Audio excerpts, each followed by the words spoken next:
Hi guys, my name is Andy, and today we're going to work on the third passage of the reading section of SAT practice test number 2.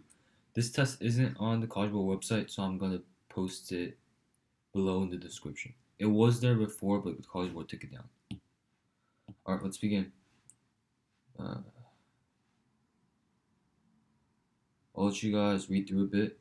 I'm just going to scroll up and down. It should take you about 3 to 4 minutes. So the trick to doing these the double passage ones is that since the questions are in chronological order, like in order of the passage, you just want to read the first passage and do the questions only for the first passage. Then read the second passage and do the second passage questions. All right. Number 22. The author of passage 1 indicates which of the following about the use of screen-based technologies. It's not A. This seems right, but that's not what the article is about. It's not B. It's not increasingly rigid. It's actually the opposite. Opposite. It has some positive effects. This is the answer. You can connect that to lines 3 and 4 where it says certain cognitive skills are strengthened by our use of computers in the net. So it's saying there are despite some shortcomings, it still has a lot of positive effects. And it's not D, it doesn't encourage anything. So we connected that with 23A, and for 24, the author of passage 1 indicates that becoming adept at using the internet can undermine the ability to think deeply. I don't know if you remember the whole point of passage 1, but like the main idea was that like using technology, it has some benefits, but it has some negative effects too, and one of the negative effects was it undermines the ability to think deeply. It's not social contact, it's not self-confidence, and it's not health. We have no evidence for these. And the next one, as used in line 40, plastic most nearly means. In line 40, it says, we know that the human brain is highly plastic. Neurons and synapses change as circumstances change. So you want to look for change. And it's not creative, not artificial, not sculptural, it's malleable. And for number 26, now that the question talks about passage 2, you're going to want to read passage 2. And after this, the author of passage 2 refers to the novel War and Peace primarily to suggest that Woody Allen cannot comprehend the novel by speed reading. Woody Allen just described War and Peace as it was about Russia. Like, he didn't get it. He didn't understand it. So we have no evidence for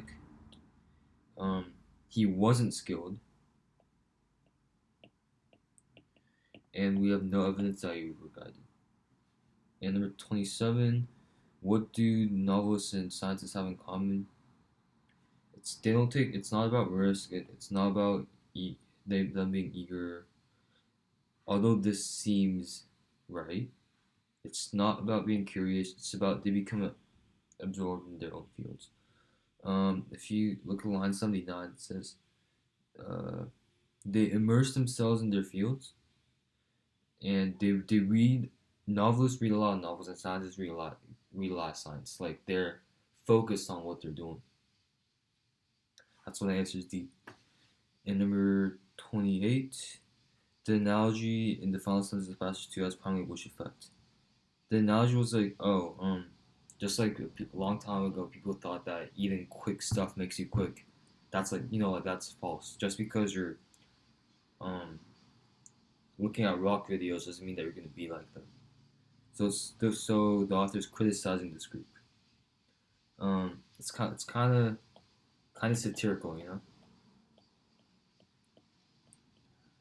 It's not nostalgia.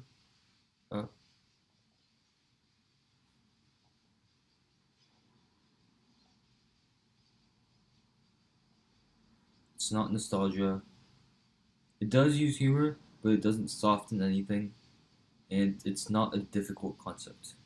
Number 29, the main purpose of each passage is to um, no, we it doesn't really talk about games. Um, Varying levels, we don't have varying levels. It's not financial support. We have no evidence for that. And so the answer is D. It talks about how electronic media influences the brain.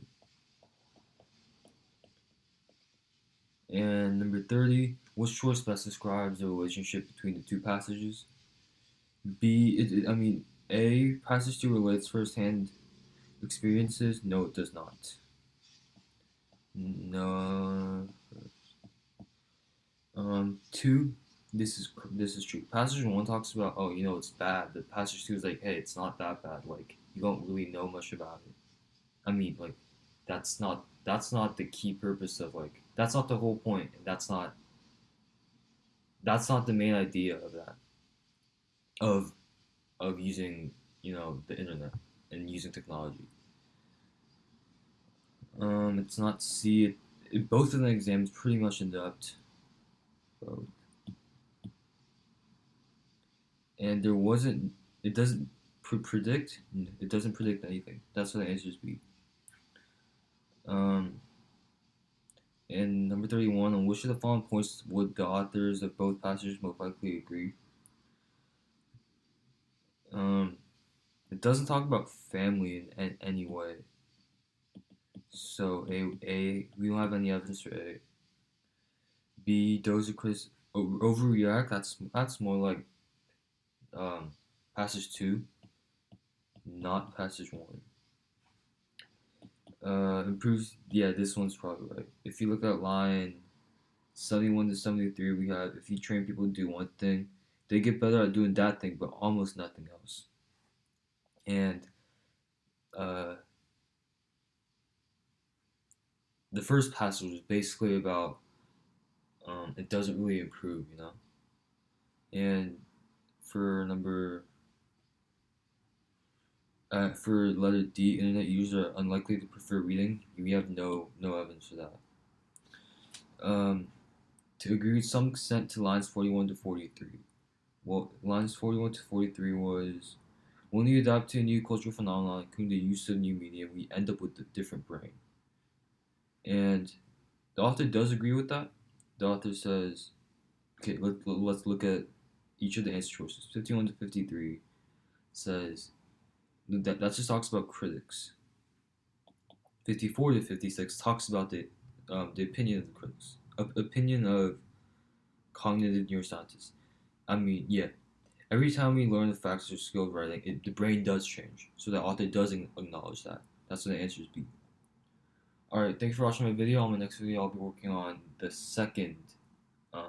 fourth reading passage. Thank you, and please like and subscribe.